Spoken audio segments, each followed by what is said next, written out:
Hello, and welcome to another lecture in the series on America's War in Vietnam. Today we are going to be covering the beginning part of the 1970s and the Kent State shooting.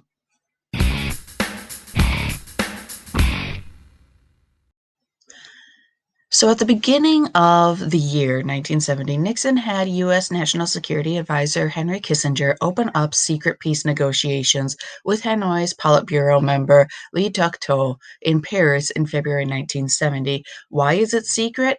Well, the negotiations that happened in 1969 did not go so well, and the American public saw it. So now things are going on behind closed doors. Also, we have the issue of the South and the South being concerned about the negotiations. What are going to be the results of these negotiations? What is the United States going to do? And so when you have just the United States secretly meeting with the North to go over it, well, more options can actually be discussed openly on the table. However, we're still having too many disagreements. The United States wanted both North Vietnamese and U.S. troops out of South Vietnam, the neutralization of Cambodia, and an electoral commission to supervise elections in the South. The North wanted the U.S. to withdraw on a specific date and the South Toy government to be disposed. The two sides would not find any area of agreement, and they try having another meeting on March 16th and another meeting on April 4th. All of them fail. The United States is not going to go and remove an actual somewhat stable government from power in the South, and the North is not going to agree to all of our negotiation pieces. And so the secret negotiations go nowhere. So we have another operation starting, Operation Texas Star. So this operation wanted to regain the upper hand in the Ashau Valley. The main objective was the pacification and to have a rural reconstruction and the development along the offensive operations going against the North Vietnamese in the area. This is a multifaceted operation where we are going to, yes, fight against the North Vietnamese and the Viet Cong forces in the northern regions of South Vietnam. However, they're also trying to now focus on reconstructing the rural areas, getting the people to like us again and like the South Vietnamese government. The South Vietnamese forces were combined with the American forces as we are still continuing Nixon's Vietnamization process, having the South Vietnamese military forces take over the war from the American soldiers. So, what happens at Texas Star? Well, the offensive contained a 23-day battle between the 101st Airborne Division and two PAVN divisions at Fire Support Base Ripcord. The battle happened from July 1st to July 23rd, 1970, and was the last major confrontation between the United States and PAVN forces. We have 3 medals of honors that were given out at this battle, after this battle, and 6 Distinguished Service Crosses because of how hard fought the soldiers fought. Losses for U.S.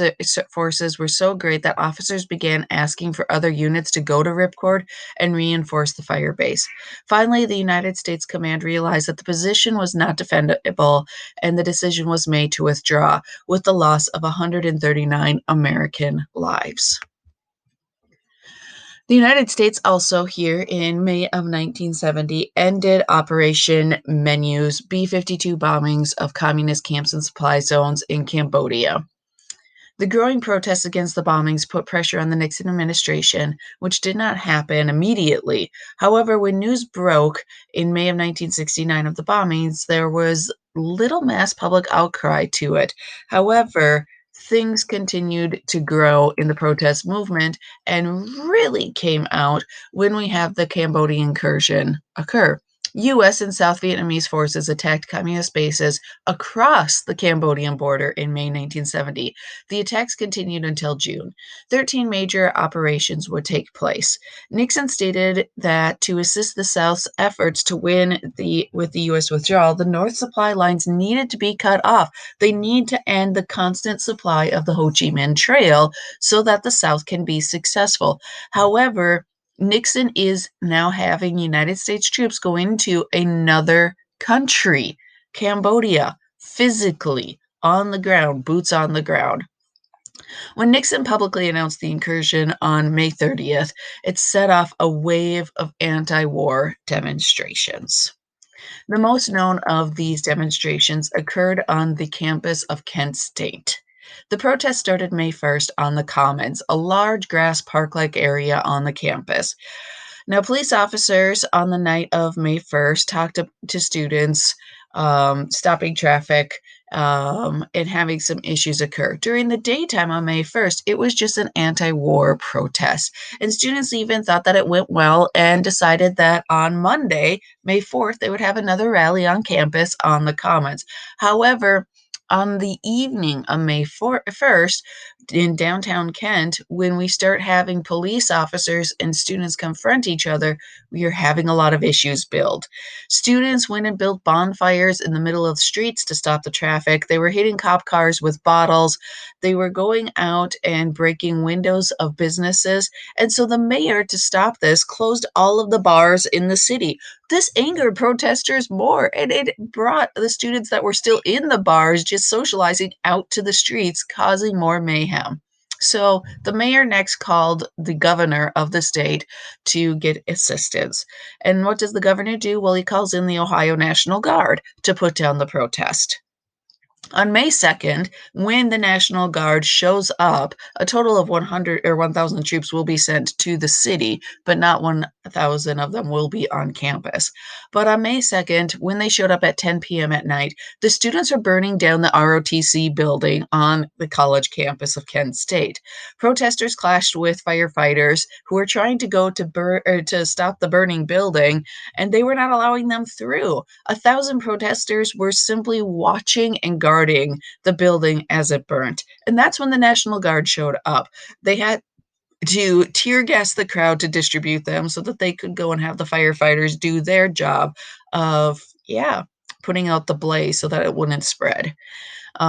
This obviously is now setting up an instant conflict between the National Guard and the protesters on the college campus. Now, on that Sunday morning, the guardsmen were all set up in position around the college campus, and they were pretty just fine with the students. They were chit chatting with each other and having, just a normal Sunday afternoon on a beautiful Sunday day. Until then, the governor later on in the day and gave a speech where he basically said that the worst type of people were these protesters and that he was looking into declaring a state of emergency. Well, this rallied up the protesters again, who again went to the college campus, were throwing rocks, and needed to be dispersed by the National Guard with tear gas. So Kent State issued that there should not be a public gathering on May 4th, knowing that on May 1st, before all of this violence took place over the weekend, another rally was planned for the Commons. However, students showed up. There was a group of about 500 core demonstrators that were around this victory bell that is on campus. There was another about 1,000 demonstrators that were there. However, most of them were actually demonstrating against the National Guard presence on campus, not so much anymore about the Vietnam War. The focus of the group had changed. And then there's probably about another 1,000, maybe even up to 1,500 of spectators, people showing up simply to watch what was going on. So the general in charge of the National Guardsmen there on campus decided he was going to disperse the crowds. First, a police officer went through on a Jeep and was simply announcing to the crowd for everybody to disperse, everybody to go home with a megaphone. They did not listen and they started to throw rocks at the Jeep. At that point, the Jeep then retreated and went back. General Canterbury then had the guardsmen fire tear gas into the crowd, and they started to march across the commons, the college campus, the grassy knoll. They moved the protesters to a nearby hill, and they continued following them. but they and the guardsmen became caught in a fenced off area because of a practice football field. The demonstrators started to throw rocks at the guardsmen and to shout at them, and they kept kind of moving closer and closer and closer to them while the guardsmen were pushed up against a fence. The guardsmen decided to retreat and go back up the hill. This was about 100 U.S. National Guard servicemen who were all carrying M1 rifles that were locked and loaded. Somehow, when they were going up Blanket Hill, when they reached the top of the hill, witnesses say that 28 of them suddenly turned around and fired their M1 rifles. Some of them fired into the crowd, some of them fired into the dirt, and some of them fired into the air. However, 61 to 67 shots occurred within 13 seconds, and protesters and some student spectators and some students simply trying to walk to class were shot. So, with this, historians have not reached a consensus as to what happened at Kent State. People, of course, have been arguing about why in the world did the guardsmen turn around and shoot. We have a full investigation that happens, a trial that happens. Of course, if you are going and talking to the servicemen who are also just young guys, they talked about the fear that they had. They were getting pelted with rocks, and the demonstrators, the protesters, kept coming closer and closer and closer to them. And even while they were retreating up the hill, they were being pursued by these student protesters. Now, of course, we have other people that are saying, why in the world do they have live rounds in their M1 rifles? I mean, at very least, just rubber bullets, something. Why live rounds? Why are they not using more tear gas like they have done on Saturday and on Sunday, and even at the beginning of them clearing the area on May 4th? So there's a whole bunch of questions. There's even questions as to who was still in charge of the protest on the college campus on May 4th. And we do not even have consensus as to who was organizing all of the events that occurred on May 4th. The four students, Jeffrey Miller, Allison Krauss, William Schroeder, and Sandra Schuer, were killed. 9 other students were injured, including one student who will be paralyzed for life. We also have an iconic picture taken after the shooting where we have a 14-year-old girl, Mary, who is over the body of Jeffrey Miller, simply screaming. He is already dead, he has passed, and there's nothing really she can do but just to sit by him and express the sheer raw emotions of the moment.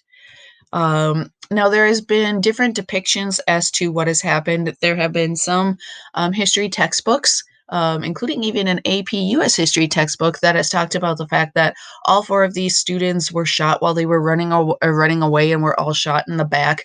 Actually, only one student that was killed was shot in the back. The others were not. And not all of these students, like I have already mentioned, were participating in the protest. Some of them were simply just walking by and at the wrong moment or at the wrong place at the wrong moment. And a member of the ROTC program was also shot and killed. Now, after the bullets were fired, protesters did not immediately disperse. A college professor actually had to come out and beg the students to leave, and still it took 20 minutes. Students are in a range of emotions from shock to trying to get ambulances there to some of them with sheer anger and still wanting to go at the National Guardsmen now because of what they have done. However, this college professor, when he started to really yell at them about going home, about how he doesn't want to be there, how he doesn't want any more violence to occur, as he has tears coming down his face, telling these kids, go home, leave this area. Students mention how they just sit down on the grass, almost like it's for a college lecture that's going to start any minute outside. But eventually, after 20 minutes, the crowd does get up and they do disperse. The university is now going to be closed for 6 weeks after this event. So numerous investigatory commissions and court trials followed, during which members of the Ohio National Guard testified as they felt the need to discharge their weapons because they feared for their life. However, disagreements remain as to whether they were, in fact, under a sufficient threat to use this type of force. In a civil lawsuit that was filed by the injured Kent State students and their families, a settlement was reached in 1979 in which the Ohio National Guard agreed to pay for those injured in the events of May 4th, 1970, a total of $675,000. Now, of course, this does not bring back any of the lives lost and doesn't replace the trauma that occurred to the students on the day of May 4th. Now, since then, of course, there have been many songs written about Kent State, and you can go on YouTube and listen to them. However, the one that becomes the most iconic is Ohio, written by Neil Young and performed by Crosby, Stills, Nash, and Young. Young saw a picture in Life magazine, or saw the pictures in Life magazine of the event and read the articles, and immediately picked up his pen and grabbed a guitar and started to write the lyrics to and music to Ohio. They then immediately flew to LA and recorded the song, and even actually competing against one of their own singles that they had just released. They then released their song, Ohio or For Dead in Ohio, which happened just 3 weeks after the actual shooting at Kent State. And so it really now became a call for the anti war demonstrators, as now it seemed like the American war in Vietnam had suddenly come to the home front here in America. There are going to be a long list of other songs that will be coming out about Kent State and what happened. You have the song Diana, you have the song Hey Sandy by Harvey Andrews, and you even have the Beach Boys coming out with an anti war song with student demonstration time. And so you can see the ever changing state in America when the Beach Boys are writing a song about these events. So that is the end of part one for our lecture on 1970. If you have any questions or comments, please leave them below. Thank you very much. Bye bye.